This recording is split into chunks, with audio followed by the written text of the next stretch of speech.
Welcome to Pindar Poetry. We hope you learned something new. In this video, I will explain how to make wine using yeast. First, ensure all your equipment, including the fermenter and airlock, is thoroughly sanitized. Next, prepare your fruit, typically 10 to 15 pounds for a 1-gallon batch, by crushing it. Then, adjust the sugar content to reach a specific gravity between 0.80 and 1.090. Finally, add pectic enzyme and sulfites to the must, preparing it for the yeast.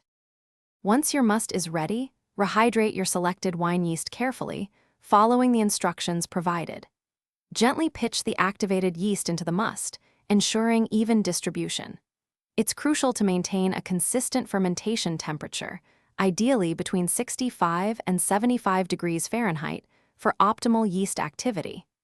Allow this primary fermentation to continue for about 5 to 7 days, observing the airlock activity. After primary fermentation, carefully rack the wine off the sediment, known as lees, into a clean, sanitized carboy. This process helps clarify the wine and prevents off flavors. Attach an airlock to the carboy to allow for secondary fermentation and aging. Let the wine age for several weeks to several months, monitoring its specific gravity until it consistently reads below 1.000, indicating fermentation is complete. Before bottling, stabilize your wine using potassium metabisulfite and potassium sorbate to prevent spoilage and refermentation. If you prefer a sweeter wine, now is the time to add your desired amount of sugar.